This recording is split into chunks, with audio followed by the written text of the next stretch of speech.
And our eighth and final team here at Ivy League Women's Basketball Media Day today is the Columbia Lions. Columbia went 17-10 in 2020, 8-6 in the Ivy League to punch a ticket to Ivy Madness with a fourth place finish, picked third in this year's preseason poll. I think Griffith in her sixth year as the head coach with Columbia. Lions returned their top two scorers, sophomore Abby Shue, junior Sienna Durr. They combined to average 27 points per game back in the 2019-2020 season. Abby is with us today, as is junior Caitlyn Davis, who you can see on your screen as well. Columbia opens its season hosting Hampton on November 9th. And some of the highlights of the non-conference schedule include trips to Clemson and Georgetown, along with a matchup against Missouri at the Lehigh tournament in November. Coach, welcome. Let's start with some opening thoughts on your group this year. Yes. Hi, Bill. How's it going? Good. Well, so you guys saved the best for last. So we were excited about that. But, we are thrilled to be playing again. I can just say that, I want to start off by really thanking everybody that made this year possible, from the athletic directors and the presidents, down to the Ivy League, and Robin and her staff and everybody that's just making the season possible for us in the safest way. So I'm really excited that we get to be back together. And, I think the brand of Columbia women's basketball that everybody's going to see this year is going to be very exciting. I think it's just the start for us, building off of 2 seasons ago. And we have 2 fantastic young women here that are going to be able to tell you a lot more than that. So I'll kind of cut it there. But again, thank you for having this. And we're really looking forward to competing again this season. Great. I'll start with a question for you, and then we'll move on here to Abby and Caitlyn afterwards. But I'm curious, is it possible to carry momentum over from 2020 and making Ivy Madness, or now that we're 18 months later, is it even possible to have that momentum and build on that success 18 months later? I think it all depends on how you look at it, right? So for us, absolutely. I mean, I would say, that's absolutely something. We have unfinished business. That's just, we talk about that all the time as a staff, as a program. So if we weren't talking about 2 years ago, I don't know what we're doing, honestly, because that's the last time we were all together. So I think there's a lot of momentum to build off of. We were an extremely young team. We started all underclassmen 2 seasons ago, which means we have everybody back, including 2 all Ivy players that you already mentioned. What does that mean? We all kind of are starting at the same point right now, not having a season, not getting to practice together. But, this team has one goal, one mission, and we know what that is. And it's just important that we stay locked into that. Great. Abby, I mentioned how you and Sienna combined for the 27 points last year and with very comparable numbers in terms of points. I think one scored 14 a game, one scored 13 a game. How do you feed off Sienna's game, and then how do you think her game feeds off your game as well?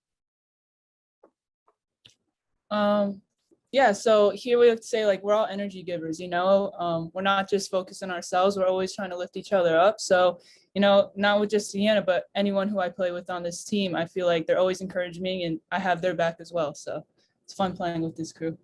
Great. Caitlyn, how do you feel your game has evolved and grown over the last 18 months since we last saw you play? I think, just like people have mentioned before, skill work was very important this past year, but also staying connected with our team through other means. So just being a leader in that I'm bringing everybody along and making sure that my teammates and I are all focused on the same mission. Great. We'll open it up shortly to questions from the media. If you have a question for anyone here from Columbia, please click the raise hand button on the bottom of your screen. Megan, I'm curious your thoughts on how the 10-week schedule in the Ivy play is going to change things, and having, some weeks with one game, some weeks still with the back-to-backs, how you think that'll play out. Yeah, I think it's all how you embrace it, right? And for us, change is a great thing. I think that, I've been a part of this league for a very long time as a player and now a coach. And, I think the Ivy League is always a little bit apprehensive to make some changes, but I'm really thrilled, starting with the tournament ever how many years ago, 5, 6, 7 years ago. And now this, I think these are all really positive trends in the game. And it's just allowing us to not have those big breaks and pauses in the middle of our season. So I think this is a really positive decision that was made. I'm looking forward to really just diving in head first after Christmas break to get after it and get ready for the gauntlet we have here. Great. Let's open things up and start with Jen Hatfield. Hey, everybody. Jen Hatfield with The Next. Coach, what's your favorite thing about how your team is looking on the court so far this season? And what are you kind of still trying to figure out before you open the season? Jen, that's like a loaded question. There's a lot of things we're still trying to figure out. But my favorite thing is just how they treat each other. I mean, we have an amazing team, amazing group of young women in our staff that have just bought completely into what our program's culture is. And I think that's really rare when you have all 20 people in the gym locked into the same thing. This is the first year that I've actually talked like the least in practice. So it's like, well, I'm sorry, I phrased that wrong. I just haven't talked nearly as much as in other years. So I would just say that this team is ready to be player led, and I'm really excited about that and what that holds for our future. And then, in terms of what we need to work on, like I said, we have a lot of things we need to work on. But I think just like being really high effective level communicators, and I think that's something we talk about every day. But that's when really good teams become great. Next question from Rob Brown. Hi, Coach. A couple personnel questions. First, I guess in 2 years ago, you started off with Michaela running the point, and then you switched to Carly. So I'm just kind of curious who's going to start this year. And also if you could talk about your transfer, Jada Patrick from Duke. Absolutely. Yeah. So we have the beauty of our team is we have a lot of players, a lot of good players that can play all over the place. And, Carly and Michaela, we're still figuring out lineups exactly. We don't have a starting lineup right now. So hopefully after this weekend and our next exhibition game, I'll be able to tell you more, Rob. But right now we don't really have a starting point guard or anybody right now. If they're all still competing for their spots. Jada Patrick is somebody, hometown kid. We're really psyched to have her back here in New York. Coming to us from Duke, as we all know, but she's an electric player, extremely athletic, and just the thing that I think is even most impressive is she's a really high character person, so she treats her teammates really well. She's extremely coachable, and I think she's going to make a big splash in the league. Abby, you shot near the top of the league 41% from three in the 2019-2020 season. Bill, it was the top. It wasn't just near the top. The top in the Ivy League. I'm just curious because like that doesn't just come. Shooters shoot and shoot and shoot in practice. How many shots do you think you put up on an average day? A lot. Couldn't give you a number, but a lot. And I have to thank the coaching staff and my teammates for giving me that confidence and also getting in the gym with me. It's not just me in the gym shooting. We're all getting in the gym. So. Right. And Megan, obviously there's been a lot written and talked about for Abby and Sienna and how they play together, the numbers they put up. I want you to shine the light on, a couple of the other players on your squad who you think without them, you wouldn't have had the success maybe you did, and you won't have the success that you're hoping for this year. Yeah, absolutely. I think you're looking at one of them right now. Caitlyn Davis is, if anybody has watched her play, I think they know how much that she leaves a mark on the game in practice every day, in games. She is just, she's like Magic Johnson. That's what I've always said. I even told her that when we were recruiting her. She just makes the game so fun. And she connects the pieces for you really well. She can literally do everything if that you ask her to. Now, some things better than others, right, KD? But, that's where she's a work in progress, and she's totally embracing just, trying to get better in a lot of different ways. But I mean, she can play 1 through 5. And just she erases mistakes for our team. So Caitlyn, you already touched on Carly and Michaela. Those are two really important people. Michaela's our only senior this year. And, I just think that the level of communication that both of them operate at is elite. They are coaches on the floor. And Carly, honestly, she's like our command general. She thinks the game like a coach, and it's really great to have that on the floor because she takes care of everybody, and Michaela's right there with her doing the same thing. Lillian Kennedy is the last person I'll highlight right now. She is also a very high level thinker at the forward position. She's been battling injuries her entire career, but she's just somebody that like holds us together defensively and just knows our playbook inside and out. And is a great energy giver to the program. So, it's a fun class. We have a really big junior class, and Michaela's our lone senior right now, but I think you're going to see also a lot of new faces that have never even worn the Columbia jersey yet. We have two classes that are also going to really make a big impact for us. Let's bring Jen Hatfield back in with another question. Hey, this is for all three of you, if you want to take a stab at it. We've talked about how you guys have this momentum from 2 years ago. You bring everybody back. You're also not the favorite in the preseason poll. Do you feel like you have a target on your back, or do you feel like an underdog? And, how are you thinking about where you guys might fit heading into the season here? I'll let them take that first. You've heard me talk a lot already, so why don't you guys jump in?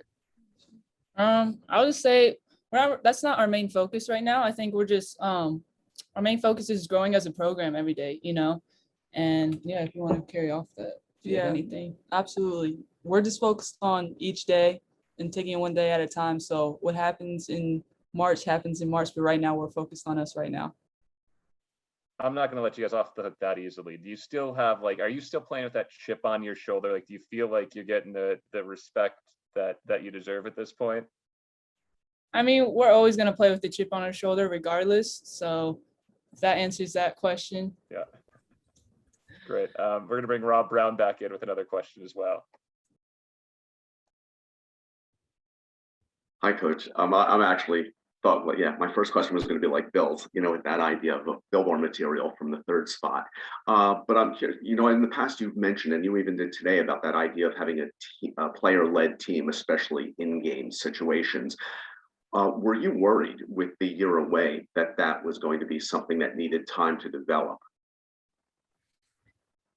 Great question, Rob. So no, I wasn't. I think that's the one thing that we could control, right, during this whole past year, was how do we stay connected, and how does the conversations, and maybe they weren't always necessarily talking about basketball, but everything that we were doing was all about empowering, these two young women and everybody else in the program to use their voice.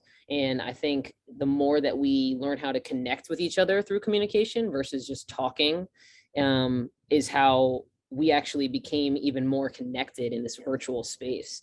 I think we all talked to each other probably more than we did when we were in person 2 years ago, right? I mean, I don't know how many FaceTimes, in-person visits were obviously limited, but I was FaceTiming with our players all the time. They were talking to each other. We still stayed connected every week, in some capacity. So I think player leadership was just the next kind of almost obvious step for this program. And, hats off to our players for really embracing that and making the time for each other.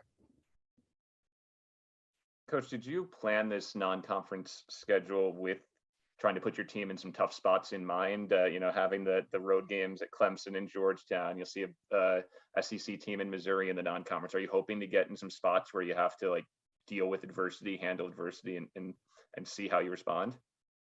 Absolutely, Bill. That was a big, important, piece for us heading into this season, was to be battle tested for the conference. Our conference is very good.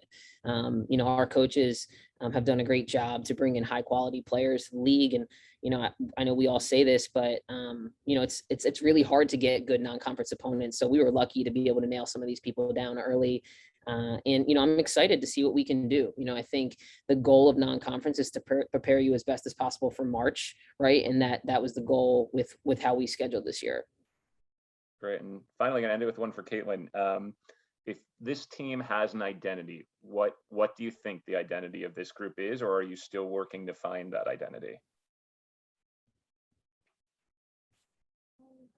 I would say this team, our identity is just making sure that everybody's bought in.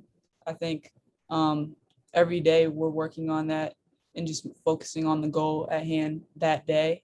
And I think what comes with that is just being team focused. So everybody is making sure everybody is prepared. We have each other's back.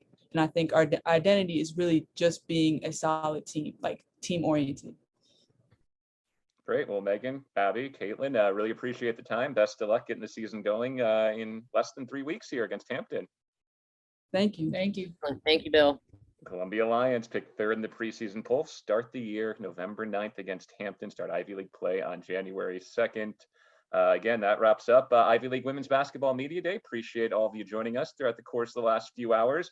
If you're looking for any recordings of the day's work or the full recording, again, you can email Caitlyn Zook, the Ivy League's office's women's basketball communications contact. Her email is Caitlyn, Kaitlyn, @ivyleague.com. For our entire crew, Bill Spalding saying so long, and thanks again for joining us today.